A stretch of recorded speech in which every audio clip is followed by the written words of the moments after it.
Mr. Iyer, thank you so much for giving us your time.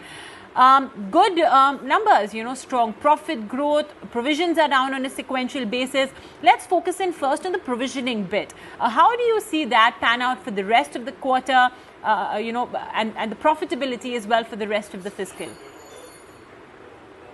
So, we have said this in the past. We are very, very closely watching the development at the marketplace. No one has a real understanding of, how will COVID pan out next 2 quarters, 3 quarters. So we would watch it very closely. What we definitely see on the market is the customer sentiments are positive. So therefore, the collections have held up well, and that's the reason you see NPAs coming down. But even in the third and the fourth quarter, normally it's a good rural quarters historically, because the harvest would come in, and this time the monsoons have been good, and therefore we do expect the cash flows to be better. There are also opening up of infra story, which will also improve the cash flow. So we think that we are in the path where we would see curtailed NPA even going forward for sure, and that should result both into the provisioning requirement being adequate already. Maybe we will try and look at separate segments, pockets, geography, and if required, we will make additional provision. But I think definitely things are looking good for us from the rural perspective. You are a rural focused player. We can say that a lot of your business comes in from the rural areas. Are you seeing a strong recovery in sentiments? Is that a positive? How will this increased demand translate into better disbursement? How far are you away, say, from the pre-COVID levels? So, first 6 months, of course, was very, very different, much lower than the previous year. But if we were to just look at the festival season, while the numbers are yet not out, but when we talk to the OEMs and when we talk to the dealers, very clear indications of the demand continuing to be high. There are some products not available as well. The supply is weak, but nevertheless, the footfall at the dealership, the footfall at our branches have all increased. So clearly, we do see demand buoyancy. So if you were looking at, let's say, the festival demand of both Dussehra, Diwali together compared to last year, I would think we would be pretty much there. So the pre-COVID number that we are talking of in terms of festival, that number should be achieved, I guess, even in this festival. As far as going forward is concerned, again, I would speak more on the rural front. With the crop expected to be good, I would think the demand should continue. And the question is really going to be, are OEMs able to make supplies available for all products across? And if that was to be made available, I'm sure the numbers would return back.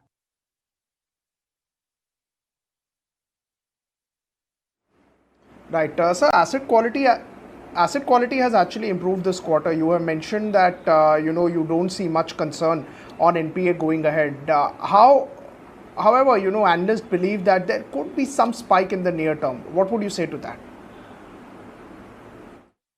Definitely, we don't see a spike, that's for sure. But there are some segments like the school bus operations, whether it is the taxi aggregators. These people would definitely need little more time, right? Because if the schools have not opened and they are likely to only in the next academics, so the school bus operators, whether it's a small van or whatever, they would start to earn only later. So if the moratorium has ended September, these are the segments who may not be able to service the loans immediately. And possibly those are the ones which may come up for restructuring. But barring that, I think in every other segment, we would see improvement, at least from the rural market. And we don't therefore see any spike in NPA. Yes, sequentially, will there be a little increase? I would imagine the answer is yes, as I said, from this 2 or 3 segments. But as things pan out in the next 6 months' time, you would start seeing even the taxi aggregators coming back to some level of earnings. They may not come back to the original level with the airports opening up, with people movement increasing. So the taxi engagements would start to improve. And the school bus would take at least another 6 months plus.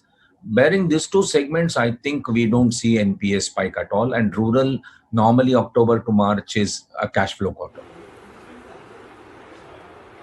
Mr. Iyer, where do you see AUM growth, in FY21? Where is, demand or growth largely coming from? And what's your focus area for growth?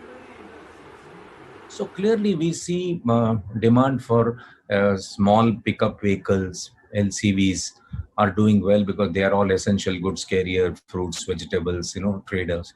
So this vehicle segment will definitely do well, and that's doing good for us. Vehicles like Boleros, pickups, those kind of products. We see passenger car segment, small car segment especially. We do see demand for that vehicle, and as we are one of the significant player financing small cars for Maruti and others, we would see benefit of that. Pre-owned vehicle seems to be another good segment, but of course currently supply is a little weak because not too many NBFCs are repossessing or banks are not repossessing vehicles. So this availability of vehicle is an issue, but definitely we see demand even from the pre-owned vehicle side. So from a growth perspective, and then tractors of course are doing pretty well. Put these 3-4 things together, I think that's going to be the clear growth driver as far as going forward is concerned. But nevertheless, the AUM growth will be very range bound, because if the first 6 months of the year is anyway lost, however you may do well in the next 6 months, it can't cover up for the whole year. But I would rather look at post 21. If things were to open up and we were to get back to some kind of a growth over 20-25%, if market opens up, that's a time we would like to measure our real AUM growth. At this stage, we would still have around 8-10%. You saw even in this quarter, the growth is about 12%. So I think that kind of a range is what one can see. Okay, fair enough. Now, tractors, passenger vehicles, LCVs are all seeing healthy demand, but it's HCVs that are continuing to lag. How do you expect your product mix to be skewed towards tractors and passenger vehicles? So if you look at our balance sheet, we were anyway not a very significant CV player. While in our CV segment of 12-15% that we have, that includes even LCV pickups and all those kind of stuff. So if you were to just look at heavy commercial vehicle, we would be not more than 3-4%. So it hurts us the least if that segment was not to immediately improve, and will take little more time. So our bias has always been towards tractors, pre-owned vehicle, passenger cars, auto sector, small vehicles like pickups, etc. And if those segments are doing well, we should get the benefit. Yes, CV is definitely was one of our growth driver, because we had almost no lending to CV business. And when we got into that, it became an addition directly. So to that extent, yes, compared to previous year, we would have no growth in that segment. But that shouldn't be a dampener in as far as the overall growth is concerned. Can you talk to us about the credit cost guidance for FY21? Borrowing costs have eased. There seems to be ample liquidity. Is there a case for margin expansion? So surely, there is no pressure on the lending rates so far as market is concerned. So the yields would hold up. What we have benefited from, as you said, is from the borrowing cost. But unfortunately, because of the liquidity pressure that all of us forecasted in April, all of us are sitting on large sums of funds as a buffer, and therefore there is this carrying cost, which is a part of the borrowing interest cost, and that's why you see some compression on the margin. But as we adjust ourselves from the overall liquidity holding, so we also will think we are now currently holding close to about 7,000-8,000 crore, but we may bring it down to an extent, and if that was to happen, you would see expansion to the margin surely happen. So I think we would definitely believe that given where the borrowing cost is, and given our own ratings and the overall size and our ability to raise funds from multi-source, etc., we would definitely believe that there is a scope for a slight improvement to the margin. I think the other element of the profitability will come from our focus on cost. If you look at our overall cost, it has also substantially come down. Of course, there are two elements to that. One, because of the overall volume being low, definitely the variable cost would have come down. But even otherwise, there are some fundamental actions that we have taken where we have been able to curtail cost. So that will continue to be sustained, and that would improve margins. Finally, on the credit side, credit cost, as I said, we are very buoyant to believe that the next 6 months for rural, that is October, March, normally is a very good period.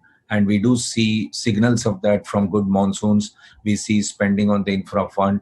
And therefore, the customer sentiments and ability to repay will definitely go up, barring one or two segments that I talked of. So I think even the credit cost is expected to remain under control. So we will believe overall for us, it could be a correction story. Lastly, sir, give us an update on the performance of housing finance subsidiary. there has been growing demand in the affordable housing segment. What are the trends that you're observing? So one thing I would like to clear is, our housing business is again focusing in rural market. We are financing in the villages people who are, room addition, room expansion, room improvement, and about 15-20% of the book comes from low cost housing or affordable housing. And we do see demand for that, but as you know, in the rural market, this is not their priority, right? When their cash flows are under pressure, they like to first set aside for their personal needs before they can get into house improvement, etc., which they look at it little more on the aspirational side, so they delay that. Surely we do see that will start to improve as the cash flows in the market starts to improve there again. The pressure was really, the rural cash flows, when it went through some difficult times, there was a pressure built up on the overall collection and the NPA, which we have started seeing correcting. So I think rural housing for us is a growth engine. And if you look at the next 2 or 3 years for that business, you will see aggressive growth of book as well as asset quality correction leading to good improvement in profits and returns.